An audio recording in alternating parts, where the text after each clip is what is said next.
Assalamualaikum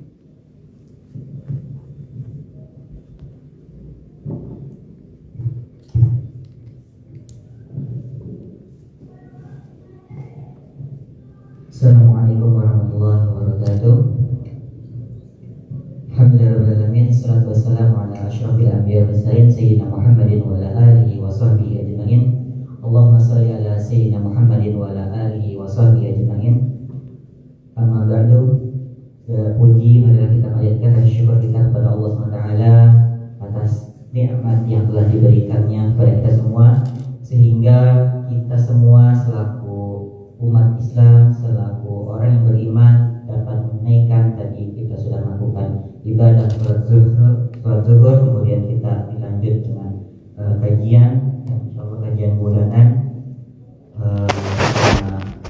Ustazah Farida Liza Madmumah dalam kajian kitab Safinatun Najah, di mana kitab ini adalah kitab sebuah fikih berkaitan dengan ilmu fikih, yang dimana kita berikhtiar kepada Allah SWT agar kita terus meningkatkan keimanan, keilmuan kita di hadapan Allah SWT, sehingga dengan itu, dengan hal yang kita meningkatkan keimanan kita, meningkatkan keilmuan kita, menjadi lebih afdal ibadah kita. Karena Nabi SAW bersabda, fadlul aini al abidi kafadlul qamari sa'ir kawakib. Jadi keutamaan seorang yang berilmu ketimbang ahli ibadah itu adalah seperti bulan yang bersinar di tengah malam di antara bintang-bintang. Dimana kami ini dari KSM Risalah juga berikhtiar agar menjalankan ibadah kita tuh dengan benar sesuai tuntunan Nabi yang diajarkan oleh Nabi SAW. Kemudian dari situ kita bisa menjadi lebih baik, ibadah kita menjadi lebih khusyuk, lebih memaknai dengan hikmah yang kita ketahui. Maka mudah-mudahan apa yang kita ikhtiarkan pada hari ini, kita menuntut ilmu di sini, kita luruskan niat kita bersama-sama dalam rangka mendekatkan diri kepada Allah SWT. Dan mudah-mudahan apa yang kita dapatkan pada hari ini bermanfaat di kemudian hari kelak. Mungkin itu saja sambutan dari saya, kurang lebihnya mohon dimaafkan. Assalamualaikum warahmatullahi wabarakatuh. Waalaikumsalam warahmatullahi wabarakatuh. Kalau saya Muhammadul Aliyah ada atas sambutan Hanafi. Setelah sambutan, sebelum memulai ceramah oleh Ustazah, mari kita membaca doa belajar Imam Hadad Nawawi.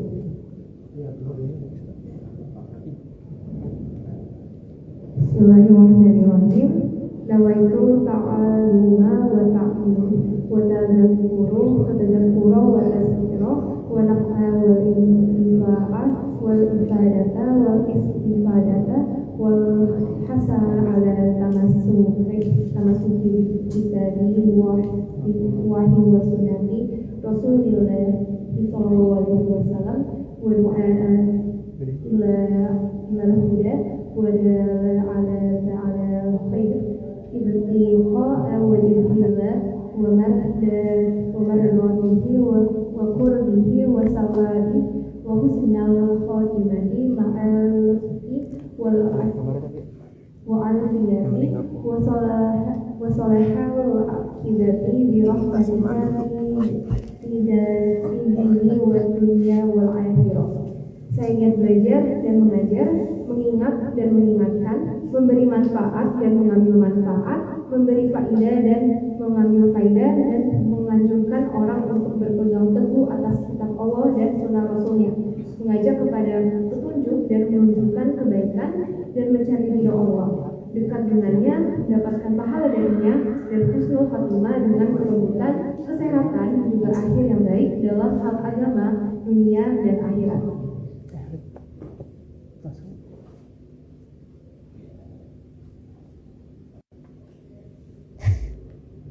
Baik, untuk acara selanjutnya adalah materi yang akan disampaikan oleh Ustazah Khadijah Mahzuna SPTM.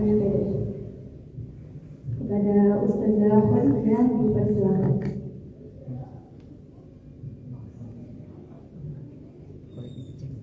Nangis lah ini mah aku bucuk ada ini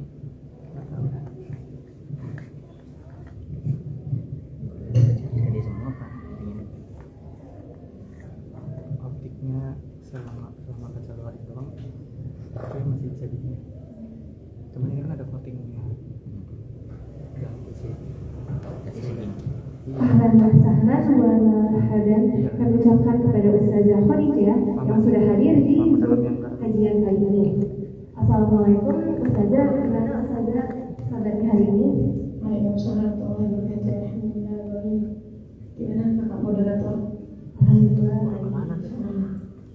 Dan karena Ustazah sudah hadir, langsung saja kita mulai kajian pada hari ini. Kepada Ustazah Khadijah, tanpa waktu kami persilakan. Bismillahirrahmanirrahim. Assalamualaikum warahmatullahi taala wabarakatuh. Waalaikumsalam. Alhamdulillahirabbil alamin. Allahumma shalli ala sayyidina Muhammad al-fatih lima ulil al-khatim lima sabaq nasiril haqqi bil haqq wal hadi ila siratikal mustaqim wa ala alihi wa sahbihi haqqa qadrihi wa miqdarihi azim. Subhanaka la ilma lana illa ma 'allamtana innaka antal alimul hakim. Rabbi shrah li sadri wa yassir li amri wa hlul 'uqdatam min lisani yafqahu qawli. Allahumma inna nas'aluka 'ilman ladunni wal mashraba safiyan hadiya wa habiya ghani. Allahumma inna nas'aluka 'ilman ladunni wal mashraba safiyan hadiya wa habiya ghani. Allahumma inna nas'aluka 'ilman ladunni wal mashraba safiyan hani. Ya Wahhab ya Ghani ya Fatah ya Alim ya Fatah ya Alim iftah alaina futuhan arifin amin amin ya rabbal alamin. Alhamdulillah, puji syukur sama-sama kita panjatkan kehadirat Allah Subhanahu wa taala yang mana masih memberikan kita segala nikmat-Nya dan segala karunia-Nya sehingga kita dapat berkumpul, bermuajahah, bertemu kembali yang insyaallah diberkahi Allah baik tempatnya maupun waktunya, baik pertemuan kita juga insyaallah. Amin amin ya rabbal alamin. Dan tak lupa shalawat serta salam kita hadiahkan kepada baginda kita, junjungan kita Nabi Muhammad sallallahu alaihi wasallam, karena dengan memperbanyak shalawat kepada beliau kita berharap syafaatnya di yaumil qiyamah nanti. Alhamdulillah, sebelumnya yang saya hormati pembina Arisana, yakni Bapak Muhammad Panji Muslim SPD MKOM, dan juga yang saya hormati selaku Ketua Risalah, yakni Saudara Muhammad Nur Arif Ramadan, dan juga beserta jajarannya yang alhamdulillah karena berkat wasilah beberapa anggota Risalah sehingga saya bisa bertemu, berkumpul bersama yang biasanya kita via Zoom. Kemudian alhamdulillah Allah kasih kesempatan pada bulan ini kita bisa bertemu secara langsung. Dan insya Allah pada hari ini kita melanjutkan pembelajaran kita, yakni dari kitab Safinatul Najah. Tapi sebelumnya mungkin yang kadang sering kita lupakan, yakni salah satunya nikmat kita bisa menuntut ilmu. Karena berapa banyak orang yang sedang berstatus sebagai penuntut ilmu tapi nggak menyadari bahwa sangat amat utama untuk menuntut ilmu, sampai dikatakan oleh Rasulullah SAW, "Utlubil ilmi fardhatan 'ala kulli muslim", yakni menuntut thalabul ilmi fardhatan 'ala kulli muslim. Menuntut ilmu itu wajib hukumnya bagi orang muslim. Dan bahkan di hadis lain Rasulullah SAW mengatakan utlubul ilmi minal mahdi ilal lahdi, menuntutlah ilmu dari buayan sampai ke liang lahat. Begitu tegasnya Rasulullah mengatakan untuk menyuruh kita menuntut ilmu, bukan hanya sekedar mungkin alhamdulillah teman-teman di sini masih berstatus sebagai mahasiswa yang mana dengan jelas statusnya sebagai penuntut ilmu. Tapi jangan salah, Kenapa banyak di luar sana majelis-majelis pengajian-pengajian? Apa? Karena banyak di antara mereka yang mereka sudah tidak berstatus sebagai penuntut ilmu di suatu lembaga, tapi mereka tetap punya kewajiban untuk menuntut ilmu. Oleh karena itu mereka berharap dengan adanya atau dengan datangnya mereka ke kajian, mereka tuh bisa menggugurkan yang tadi dikatakan oleh Rasulullah, yakni kewajibannya. Thalabul ilmi fardhatun ala kulli muslim. Yakni menuntut ilmu itu wajib. Nah, makanya berharap semoga pertemuan kita pada hari ini juga Allah menggugurkan kewajiban kita, yakni kita sudah melaksanakan salah satu kewajiban kita untuk menuntut ilmu. Ya, insya Allah hari ini pembahasannya kita masuk di bab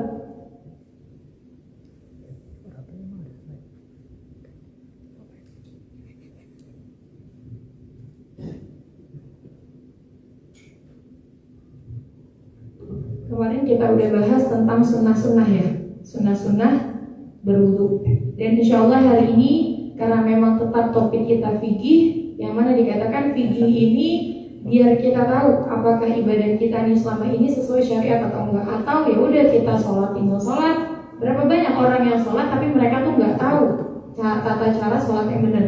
Berapa banyak orang yang berwudu tapi mereka nggak tahu tata cara berwudu yang benar. Makanya sangat amat disayangkan. Kenapa? Karena udah mereka dari kecil tahunya begitu, ya udah begitu aja, dan nggak berusaha untuk mencari tahu bahwa ternyata ilmu itu luas loh. Bahkan ilmu agama, yang mana kita memang diperintahkan untuk memperbaiki sholat dan ibadah kita. Mulai sholatnya nggak sah kalau wudunya nggak sah. Makanya kenapa dikatakan di semua kitab fikih itu biasanya diawali dengan wudu dulu babnya. Karena nggak akan sah sholat kalau wudunya nggak sah. Kemudian alhamdulillah kita udah sampai pada bab fi niyat wa tartib, yakni dalam pembahasan niat dan juga tertib. Mungkin kalau teman-teman kemarin selama di Zoom yang memperhatikan, kita udah membahas sedikit tentang niat, yakni di fardu wudu. Fardu wudu itu mungkin saya bisa ulang ada 6. Ya, yang pertama itu adalah niat. Ini fardu apa sih sebenarnya yang wajib? Jadi apa hukumnya? Ya udah, kalau misalnya kita udah melakukan yang wajib ini, berarti wudu kita sah. Tapi kalau misalnya kita aja nih gak ngelakuin yang 6 ini, udah otomatis wudu kita gak sah. Jadi jangan sampai tertinggal dari 6 hal ini. Yakni yang pertama apa? Niat. Fardu wudu sita al-awwal niat. Yang pertama adalah niat. Kemudian yang kedua membasuh wajah. Ya. Kemudian yang ketiga membasuh kedua tangan sampai siku. Yang keempat membasuh sebagian dari kepala. Yang kelima membasuh kedua kaki sampai mata kaki. Dan yang terakhir yang keenam tertib. Mungkin beberapa ada yang menganggap kalau ditanya fardu wudu berapa, pasti dijawab adalah yang pertama membasuh wajah. Benar nggak? Familiarnya gitu kan? Ternyata sebelum membasuh wajah itu ada yang wajib kita lakukan, itu adalah membaca niat. Nah, yang hari ini kita akan bahas, yakni ada pada permasalahan niat. Dan karena niat ini sangat penting, hatta semua di kitab hadis itu yang pertama disebutkan, hadis pertama adalah innamal a'malu binniyat. Pernah dengar kan? Pasti familiar banget ya. Innamal a'malu binniyat. Semua amal, semua kebaikan tergantung pada niatnya. Kenapa? Karena bisa jadi dia tuh gak niat, tapi dia karena dia gak niat, ya udah akhirnya dia gak dapat pahala. Atau dia melakukan suatu kebaikan, dia melakukan amal soleh, tapi karena dia gak niat, dia gak sah dan gak dicatat sebagai yang benar. Contoh, misal bedanya apa? Jadi dikatakan niat ini fungsinya itu adalah yughayyirul adah bil ibadah, mengubah semua hal yang biasanya kita lakukan, yaitu kebiasaan kita, tapi menjadi sebuah nilai ibadah. Contoh, teman-teman di sini mandi setiap hari kan? Setiap hari sama. Tapi apa? Akhirnya ada satu mandi yang mana itu tuh bisa ternilai sebagai ibadah. Apa? Mandi wajib, mandi sunnah. Kenapa? Karena di dalamnya ada niat. Coba kalau nggak ada niat, sama aja mandi kita. Niatnya untuk bersihin badan aja, gitu kan? Nah itu makanya an-niyah yughayyirul 'ada fil ibadah, mengubah suatu kebiasaan menjadi sebuah nilai ibadah. Nah makanya di sini juga sama. Apa bedanya kalau kita cuci muka, kita cuci tangan, cuci kaki, kalau tanpa niat? Berarti kan kayak biasa aja. Makanya di situ bedanya wudu dengan membasuh pada umumnya itu adalah ada niat. Pertama niat dulu. Kemudian apa yang perlu diperhatikan di sini dikatakan oleh Sahihul Mu'allif kita, yakni an-niyah qasdu syai' muqtarinan bi fi'li. Kita harus tahu nih niat itu apa.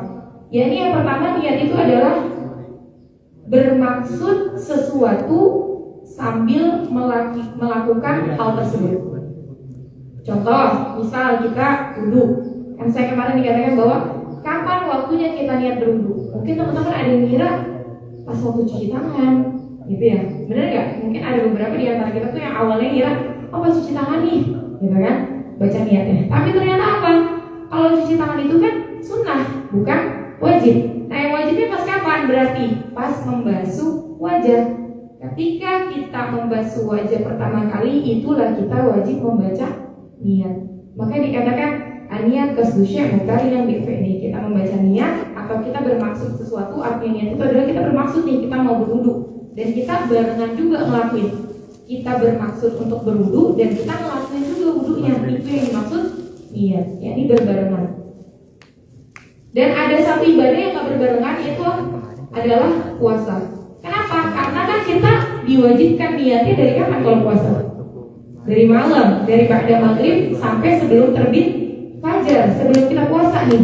Nah itu yang beda doang. Ada satu ibadah yang berbeda dalam hal niat, yakni adalah puasa. Selebihnya barengan, muqtarinan bi fi'li. Jadi kita barengan, kita mau maksudin melakukan hal sesuatu, kemudian kita ngelakuin juga itu niat.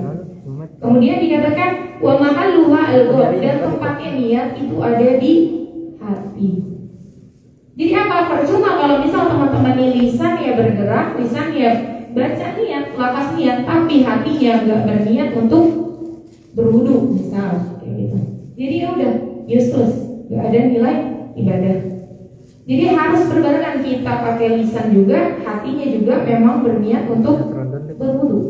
Dan jangan sampai terputus di tengah-tengah berwudu. Kayak kita udah niat pakai hati nih dari awal, kemudian tiba-tiba di dalam hati terbesit, enggak, saya cuma cuci tangan doang, cuci kaki biasa doang. Udah, berarti yang awalnya tadi niat wudu dia hilang, nggak jadi, dia nggak bermaksud tadi untuk berwudu, kayak cuci tangan biasa aja.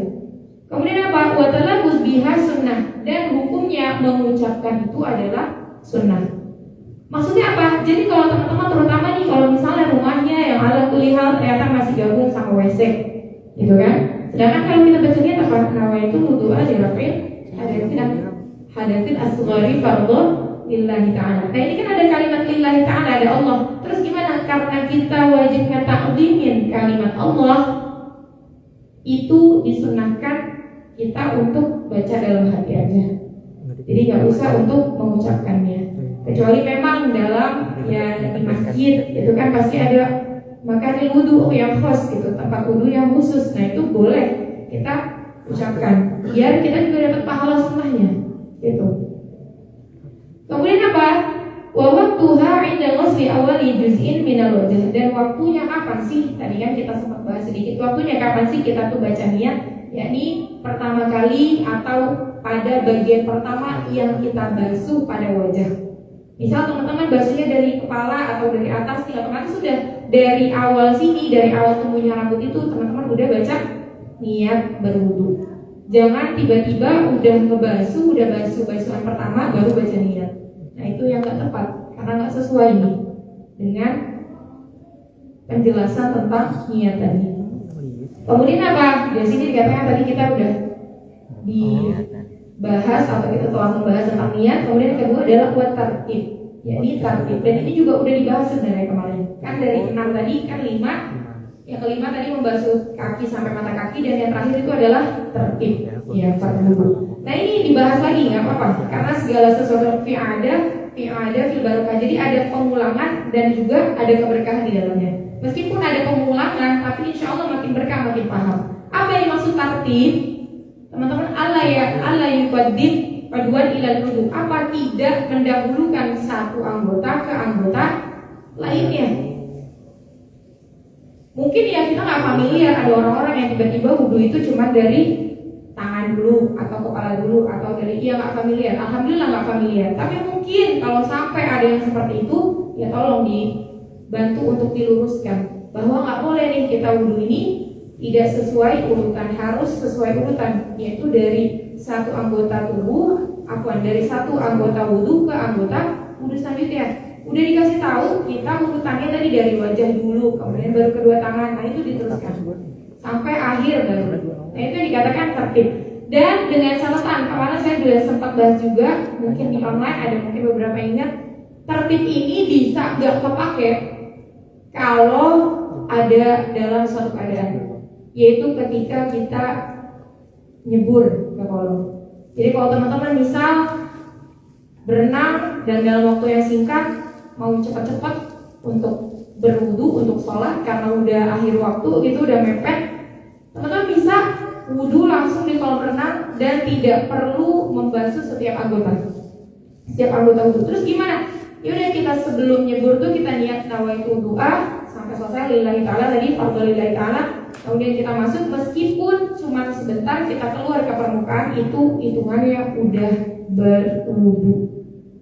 Jadi ada satu catatan pada tertib, yang mana tertib bisa tidak digunakan atau tidak digunakan ketika memang dalam keadaan kita menyelam atau berenang. Kemudian fi ahkamil ma', kita akan membahas selanjutnya adalah hukum-hukum air. Kenapa sih air ini kok sampai penting banget kita bahas? Karena kita nggak sah wudunya, terutama nih ya, kita kecuali yang memang dalam keadaan mereka tuh ada uzur, mereka harus tayamum. Tapi kalau misalnya nggak ada uzur apapun, tidak sah wudu seorang kalau tanpa air. Air yang seperti apa? Nah itu kan kita wajib tahu. Air yang memang memenuhi persyaratan, yakni yang suci dan mensucikan. Maka sepenting itu air. Kemudian al-ma'u qalil wa katsir. Jadi pembagian mahni, yaitu pembagian air ini ada dua, ada yang air sedikit dan juga air yang banyak. Qalil ma duna kullatin. Qalil itu yang sedikit itu adalah dia yang kurang dari 2 kullah. Mungkin teman-teman familiar nih kalau kullah, karena kullah bahasa kita. 2 kullah. Apa ini 2 kullah? Ada beberapa pendapat yang mengatakan 197 liter, ada yang mengatakan 200 liter, ada yang mengatakan bahkan 270 liter. Nah itu teman-teman bisa ambil 270 boleh, 197 boleh. Jadi kita karena memang banyak pendapat, kita boleh ambil tengahnya aja. Antara 270 itu 2 kullah. Kemudian dikatakan wal katsir kullatan fa aktsar, dan yang disebut air banyak itu adalah 2 kullah atau lebih sedikit. Apa maksudnya lebihnya semana tuh? Lebih dikit aja, meskipun sejengkal itu udah termasuk dia tuh 2 kullah atau lebih. Yaitu berarti dia masuk ke dalam air yang banyak. Meskipun lebihnya cuma dikit dong. Saya pernah nanya sama saudara saya, berapa lebihnya tuh berapa? Dikit aja, yang penting berarti ada dikitnya, itu berarti dia udah masuk 2 kullah. Kemudian al-qalil yatanajas, sedikit itu najis, ya kan? Hukumnya air sedikit najis itu adalah disebutkan dalam kitab bahwa biwuqu'in najasah fihi wa illam yataghayyar, dengan masuknya najis ke dalam air yang sedikit meskipun nggak berubah. Maksudnya contohnya apa? Misal di depan saya ada air nih, dikit kan, berarti dia nggak nyampe 2 kullah. Kemudian ada kemasukan satu najis saja, meskipun dia nggak berubah secara sifat. Sifat itu, sifat air ada rasa, ada bau, ada warna. Itu dia. Rasa, bau, warna. Di dalam fikih sifat air itu ada rasa, bau, warna. Nah, ketika memang kita tahu di sini air sedikit kemasukan najis, gitu kan? Meskipun nggak berubah baik dari segi warna, kemudian bau sama rasa, dia hukumnya tetap najis karena dia memang air sedikit. Kemudian wal ma'u katsir la yatanajas illa idza, dan air yang banyak tidak dihukumi sebagai najis kecuali yataghayyar ta'muhu, kecuali dia berubah rasanya. Yang pertama. au launuhu atau warnanya, au rihuhu atau baunya. Jadi kalau misalnya kita di rumah, biasanya kan mungkin teman-teman di sini ada yang punya di rumahnya tuh kolomnya ya ada yang segi 4, ada yang mungkin banyak sih ya macam-macamnya. Tapi kalau misalnya memang teman-teman udah tahu ini airnya adalah air banyak 2 kula atau lebih di rumah teman-teman, nah itu berarti kalau ada najis itu dilihat. Karena memang banyak, dia ambil dulu najisnya, dikeluarin, kemudian dilihat airnya apakah ada perubahan dari warna, bau, sama rasa. Kalau misalnya salah satu itu aja ada yang bikin berubah, itu berarti udah otomatis hukum airnya najis, gitu ya. Nah, ini sebenarnya di dalam kitab cuma segitu aja. Cuman saya ada, karena sangat amat rumit ya air ini, saya bikin pembahasan lagi bahwa air dibagi menjadi 3 sebenarnya. Jadi yang pertama, air mutlak atau air yang suci, tohur. Air suci atau nama lainnya tohur atau mutlak. Itu yang mana air suci dan mensucikan, gitu ya. Kemudian di dalam air suci ini ada lagi pembagiannya, hukumnya. Jadi yang pertama dia hukumnya mubah. Apa itu mubah? Maksudnya boleh digunakan. Kayak contoh air yang di keran gini nih, di masjid ini. Itu kan hukumnya mubah. Dia memang hukum aslinya, dia bisa digunakan. Tuh. Kemudian yang kedua ada hukumnya makruh. Apa? Yakni ketika kita menggunakan kita makruh. Pakaian tersebut apa itu? Air musyammas. Apa itu musyammas? Air yang langsung kena dari matahari. Itu makruh hukumnya. Tapi apa kemakruhannya ini juga ditentukan oleh suatu hal. Enggak yang semata-mata oh ya pokoknya ini air kena matahari ini ada di situ itu langsung makruh. Enggak. Apa syaratnya? Yang pertama air itu dia ada di wadah yang terbuat dari zahab wal fiddah. Apa itu zahab wal fiddah? Dari emas dan juga perak. Kalau air tersebut kena langsung matahari dan posisinya ada di wadah yang emas, itu berarti dia otomatis musyammas dan hukumnya makruh untuk digunakan. Kemudian syarat yang kedua, dia ini kalau memang digunakan untuk bersuci, untuk berwudu gitu ya, atau mandi besar. Tapi kalau untuk nyuci piring, untuk mandi gitu kan, nah itu hukumnya tidak makruh. Dan juga syarat selanjutnya, syarat yang ketiga bahwa air yang tadi matahari tadi itu kena matahari, dia tidak berubah panasnya dari awal sampai akhir. Enggak yang awalnya panas terus ditungguin dia jadi adem. Nah itu enggak, dia bukannya termasuk air musyammas, dia makruh hukumnya.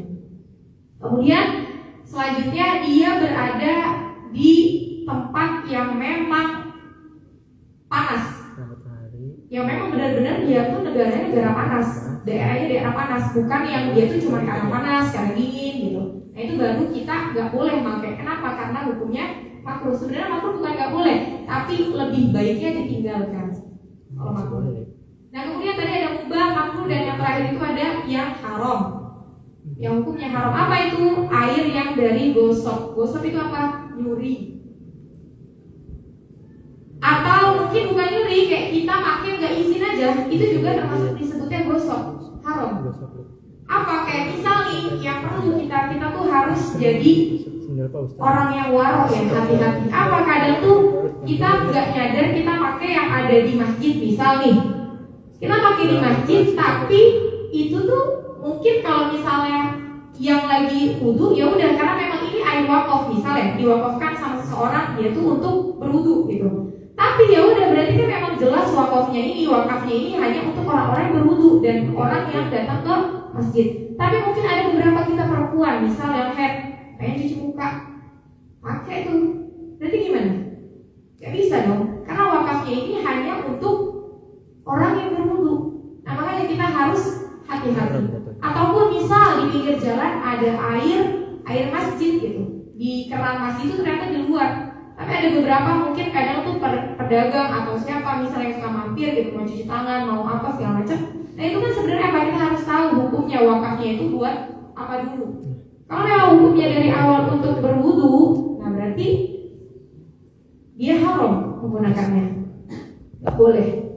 Nah begitu pun kalau misal kita di rumah, misal di rumah teman nih, oh tahu nih, masa iya teman saya nggak mungkin nggak izin ke apa, kita langsung ke hammam, kita langsung ke kamar mandi buat wudu gitu. Gak bilang apa, meskipun kita tahu teman kita bakal dia nggak bolehin lah, nggak mungkin kan, nggak bolehin. itu hukumnya makruh, kita nggak izin. Dan sunnah kalau kita izin. Jadi ahsannya memang meskipun kita tuh kenal dan bakal izinin sama teman kita tetap untuk izin terlebih dahulu sebagai hati-hati, jaga-jaga gitu. Kemudian selanjutnya tadi ada air yang suci atau mutlak ya. Terus ada 3 pembagian lagi. Kemudian yang kedua ini adalah air yang suci tapi tidak mensucikan. Dia suci hukumnya, gitu kan? Air suci bukan air najis, tapi tidak bisa mensucikan apa. Dan ada pembagian lagi. Yang pertama itu adalah air mustakmal. Mungkin ini familiar banget nih dengan mustakmal.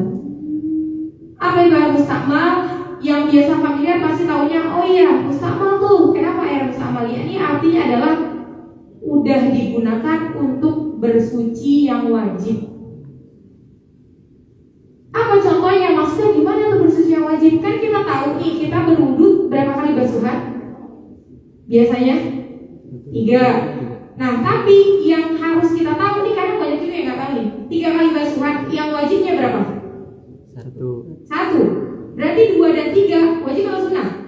Sunnah. Nah, ini yang penting adalah yang basuhan pertama tidak ditadangin, nggak dipakai lagi. Misal kalau misalnya mepet banget nih di rumah nggak ada air, karena ini ada aja permasalahan. Makanya fikih ini subhanallah, ini emang banyak permasalahan yang mana nantinya tuh jadi jawaban suatu permasalahan tersebut. Nah, terus gimana kalau misalnya rumahnya sedikit, ini terutama ya airnya sedikit segala macam. Nah, itu misal dia tuh mepet banget, mau wudhu cuma sisa seember dan air wudhunya harus ditadangin, misal gitu. Tapi apa? Jangan sampai airnya itu hukumnya jadi mustakmal. Apa yang dipakai, apa yang ditadangin itu tadi basuhan pertamanya. Kan itu basuhan yang wajib. Berarti basuhan yang kedua dan ketiga boleh ditadangin, boleh dipakai lagi nih. Memang mepet banget. Atau misal kalian lagi sampar, lagi kemana, gak ada air, terus terutama cuma ada segini, ganti-gantian sama temannya, kan gitu. Nah, itu bisa dipakai di basuhan kedua dan ketiganya, karena memang hukumnya sunnah. Nah, itu yang mustakmal tadi, balik lagi, dia udah pernah digunakan untuk bersuci yang wajib, yaitu apa tadi? Basuhan pertama, gitu ya. Kemudian yang disebut air mustakmal ini juga adalah yang kurang dari 2 kulah. Jadi kalau misalnya dia ini udah dipakai gitu ya, terus kecipratan kena air tadi bekas bersuci tadi basuhan pertama tadi kecipratan tuh di kolomnya. Tapi karena kolomnya di 2 kulah, dia hukumnya gak mustakmal, tetap suci.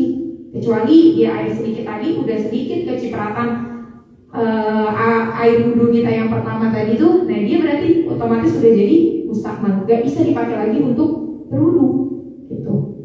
Nah, kemudian dikatakan mustakmal lagi maksudnya itu adalah dia nih air yang telah berpisah dari tubuh kita.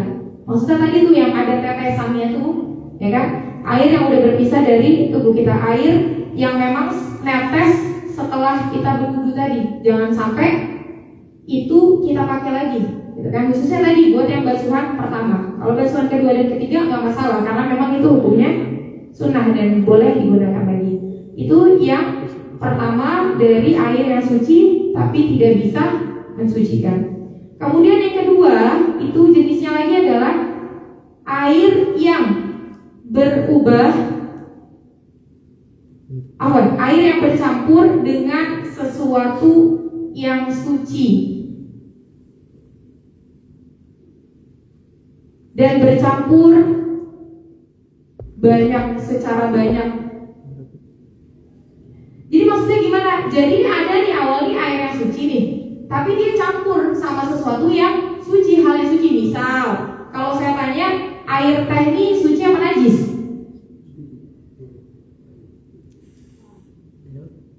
Air teh suci atau najis? Suci, berarti bisa dipakai wudhu gak sih? Campur. Bisa dipakai wudhu gak? Nggak bisa. Iya, dia tuh suci hukumnya tapi tidak mensucikan. Nah, itu yang disebut air suci tapi tidak mensucikan. Kenapa? Karena air telah bercampur dengan benda yang suci. Secara tuh campurannya itu yang benar-benar merubah keseluruhan. Yang awalnya berubah tuh namanya air, jadi berubah kita. Bentuknya apa? Air teh.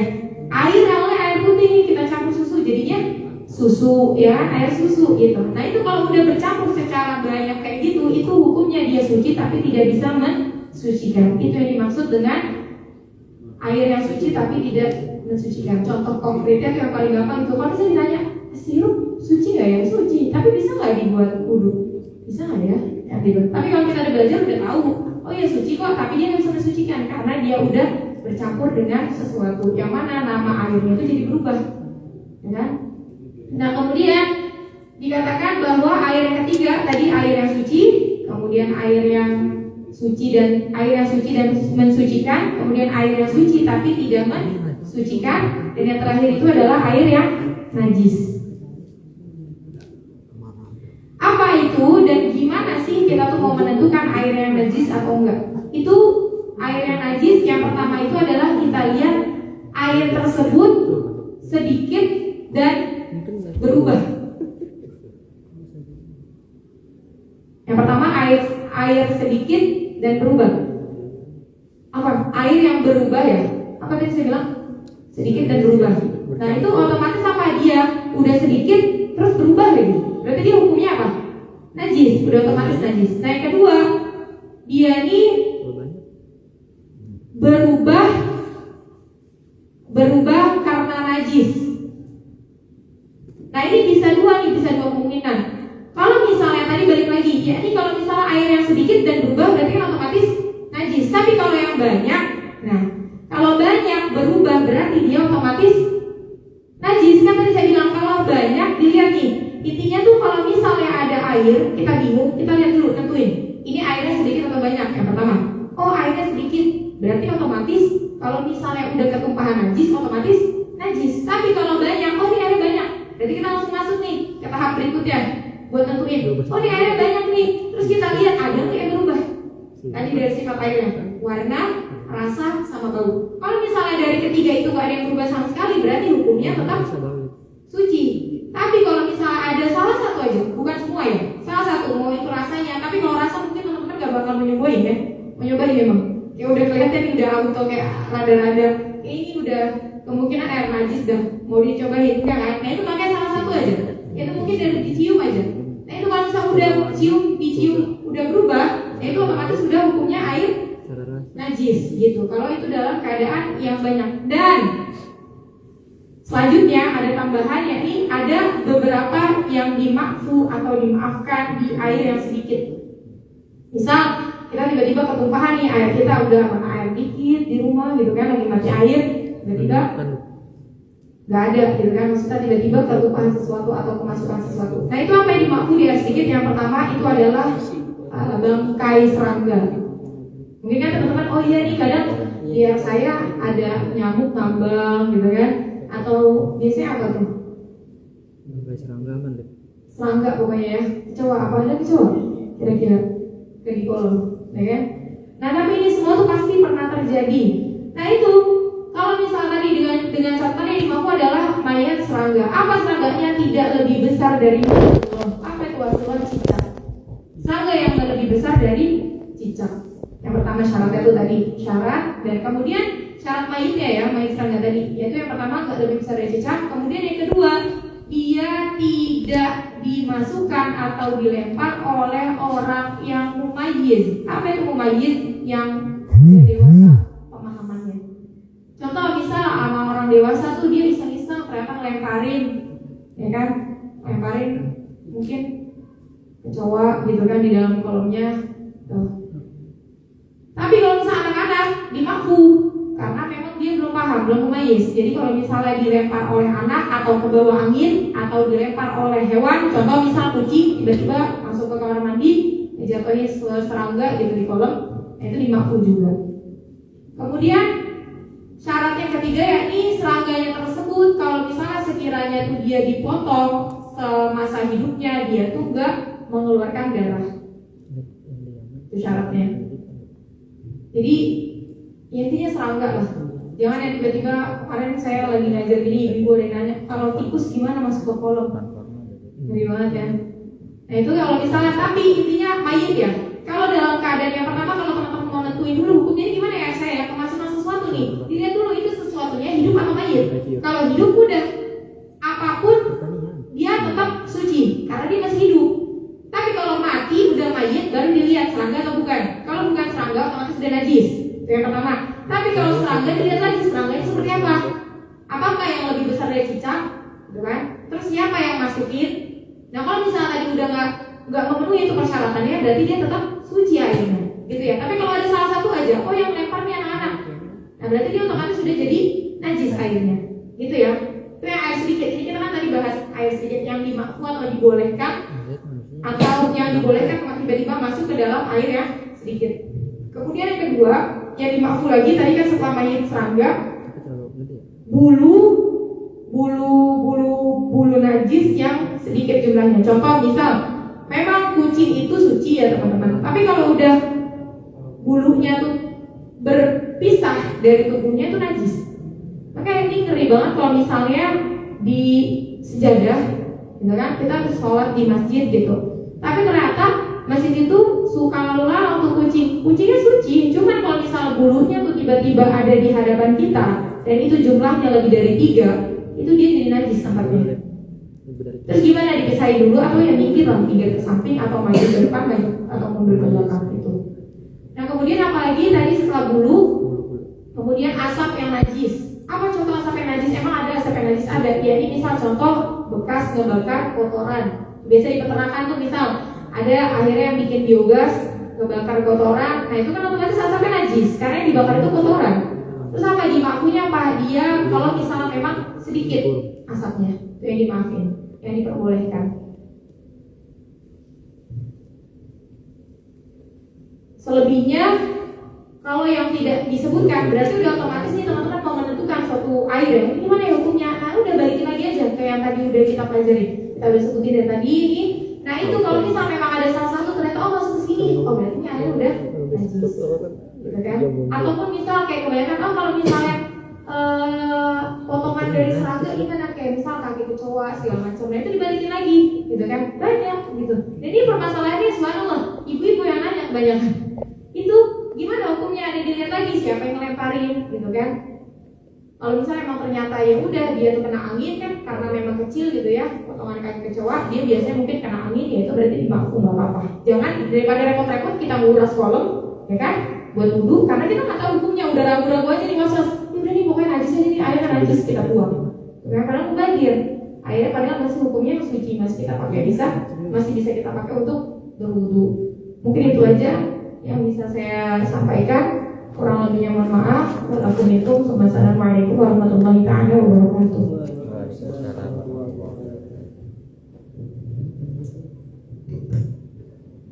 Syukur jazakallahu khairan kepada Ustazah Khadijah atas penjelasannya dari kitab Safinatun Najah.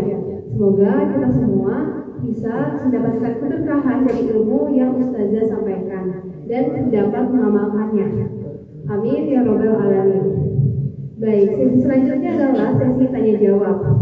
Saya persilakan kepada para peserta yang ingin bertanya kepada Ustazah. Kalau ada hal yang boleh untuk mengangkat tangan.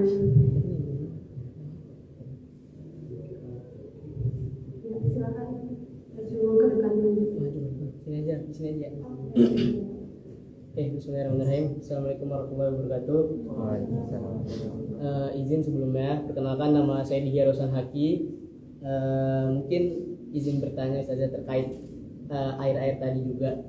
Semisal di rumah kita air torennya atau airnya kotor, misalnya ada item-itemnya, apakah itu diperbolehkan untuk berwudu atau gimana? Iya, bau besi gitu. Nah itu gimana? Bismillahirrahmanirrahim. Syukran jazakumullah khair atas pertanyaannya. Kalau air toren itu kan berarti selagi memang bahan yang mencampuri di toren itu nggak najis, itu berarti aman. Kalau misal kecuali tiba-tiba torennya kebuka pada suatu waktu, kemudian ada serangga yang emang dia masuk, atau bukan serangga ya, maksudnya ada hewan gitu kan, yang mana mungkin kita nggak tahu dia mungkin pipis atau ya pipis di situ yang mana memang itu adalah najis gitu kan, membuang kotoran segala macam, nah itu berarti otomatis najis gitu. Tapi kalau misalnya emang segala sesuatu yang penting hal yang mencampurnya itu najis atau enggak. Kalau misalnya memang tadi dikatakan itu najis, balikin lagi. Nah torennya itu 20 atau enggak gitu kan, terus baru dibalikin lagi. berubah atau enggak warnanya.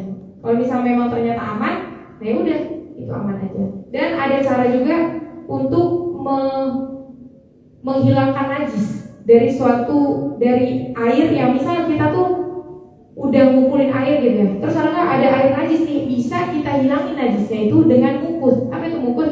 Kita diemin, kita tutup selama 1 atau 2 bulan. Nah itu kalau misalnya kita lihat ternyata perubahan tadi yang awalnya kita udah lihat hilang, itu bisa dipakai. Maksudnya kalau emang sekrisis itu ya, kadang kan ini kita nggak tahu ya. Wallahualam kita nggak tahu masa yang akan datang. Karena ini pasti ahli fikih, ini pun karena pernah merasakan ada muncul pertanyaan-pertanyaan seperti ini, akhirnya ada jawabannya.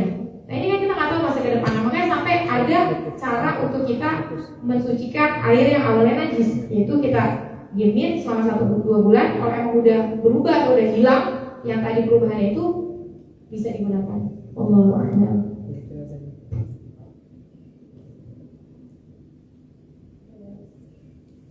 Apakah ada yang ingin bertanya lagi? Mungkin dari Ahmad atau dari Ikhwan, kalau ada yang bertanya bisa angkat tangan. Ya, boleh, silakan aja.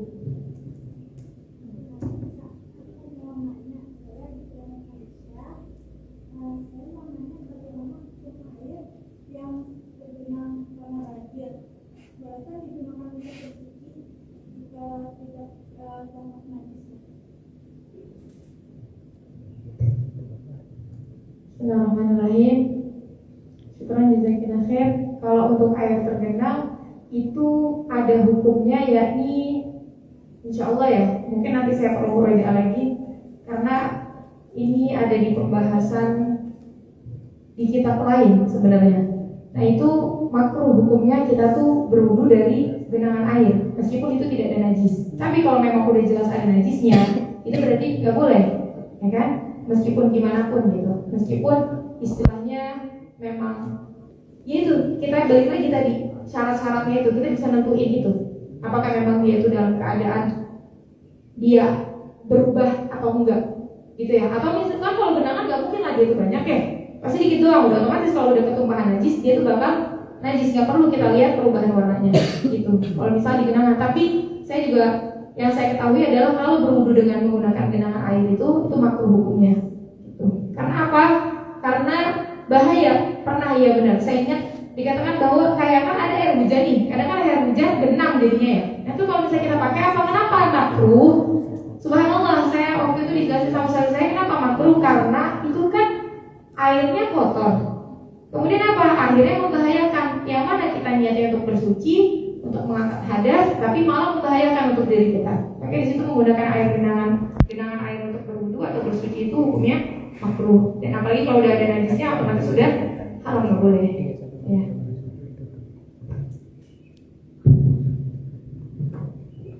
Baik, terima kasih banyak Ustazah atas jawabannya.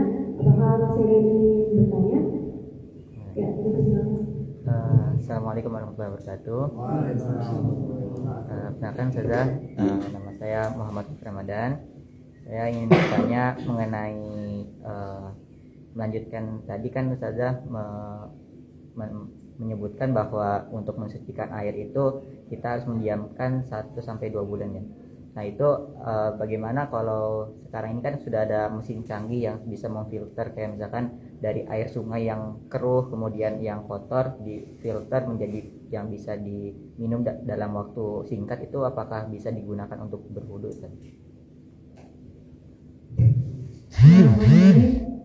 Jazakumullah khair jawaban atas pertanyaannya.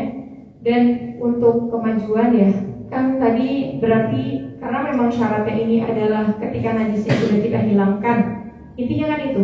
Kenapa dikatakan 1-2 bulan? Kenapa nggak cuma beberapa hari? Karena nggak bakal hilang, ya kan? Kalau cuma beberapa hari.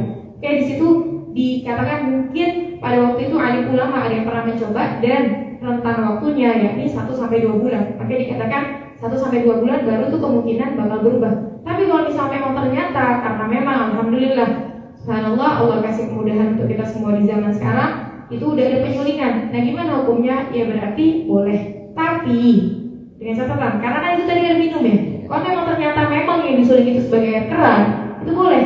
Tapi kalau misalnya memang air minum makruh, hukumnya kita bersuci menggunakan air minum.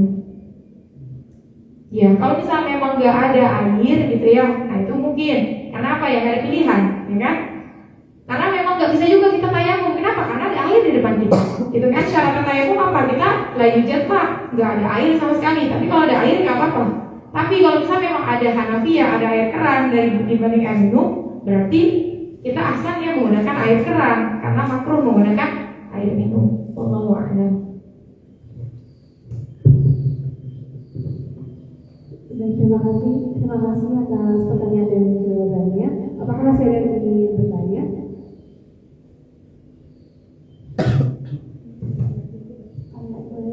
Mungkin saya ada tambah sedikit tadi saya lupa. Air yang mutlak ini ada yang dari langit, ada yang dari bumi.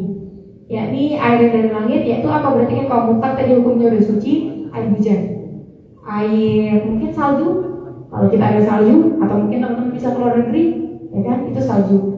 Terus juga air yang dari bumi itu contohnya apa? Air sungai, air laut. Nah itu mungkin kalau teman-teman mungkin waktu ada beberapa kesempatan selanjutnya nanti teman-teman mau ngecamp di pinggir pantai, laut, nah itu bisa langsung. Kenapa? Karena memang hukumnya suci dari sananya, bisa digunakan untuk bersuci.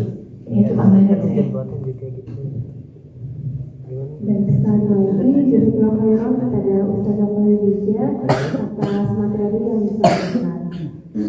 Sampailah kita di penghujung acara kali ini. Saya mengucapkan terima kasih kepada Ustazah Khadijah atas ilmu yang telah disampaikan kepada kita semua, dan juga terima kasih kepada pengurus SMI Arisalah yang terlibat pada acara kali ini, serta kontribusi para peserta yang telah hadir mengikuti kajian pada hari ini. Acara terakhir adalah kita melakukan dokumentasi bersama-sama. Untuk dokumentasinya mungkin akan dibantu oleh saya.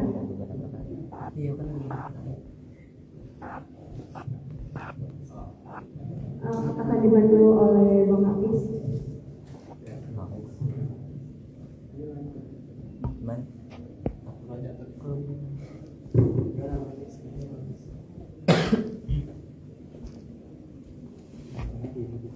Oh iya, boleh. Buka biasa.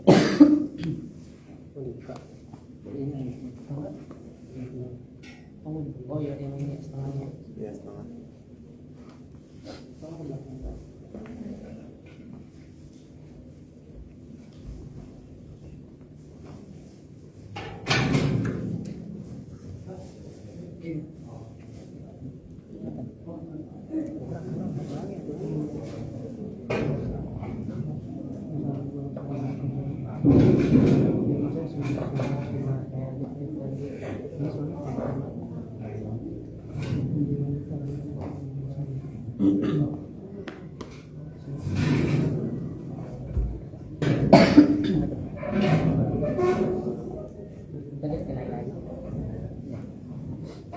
Ada sini. Mau. Di depan.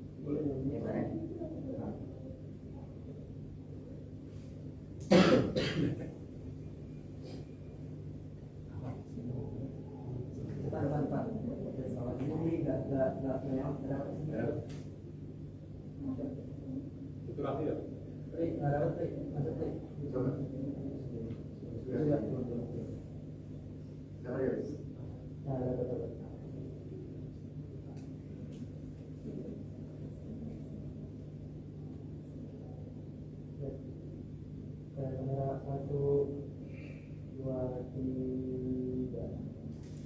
Lagi 1, 2, 3.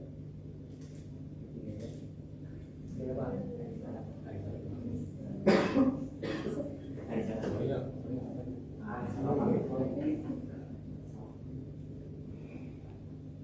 1, 2, 3. 1, 2, 3. Lanjut. Gini. Harus. Pokoknya di sini. Pokoknya di sini. Di kanan ya? Iya deh. Nah, bila negara. Iya dong. Nah, 1, 2, ya. 1, 2, 3.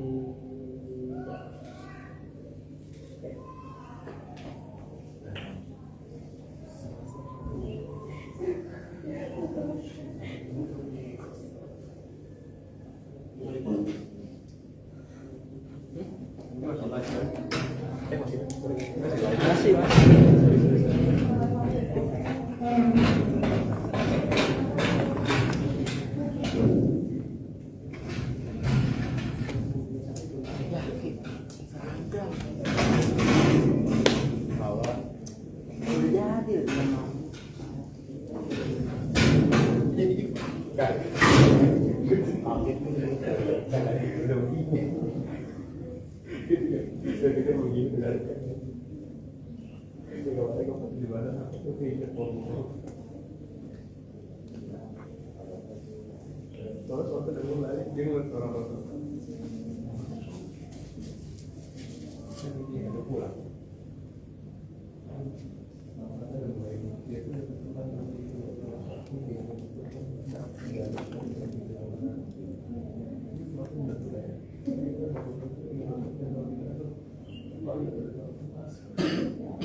Baik, sampailah kita di penghujung acara kali ini.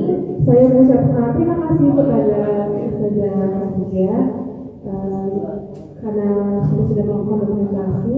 Sekali lagi saya mengucapkan terima kasih kepada para peserta yang telah hadir dan juga telah melaksanakan acara kajian bulanan pada hari ini. Saya Ustazah Hakim selaku MC mengucapkan terima kasih. Wassalamualaikum warahmatullahi wabarakatuh.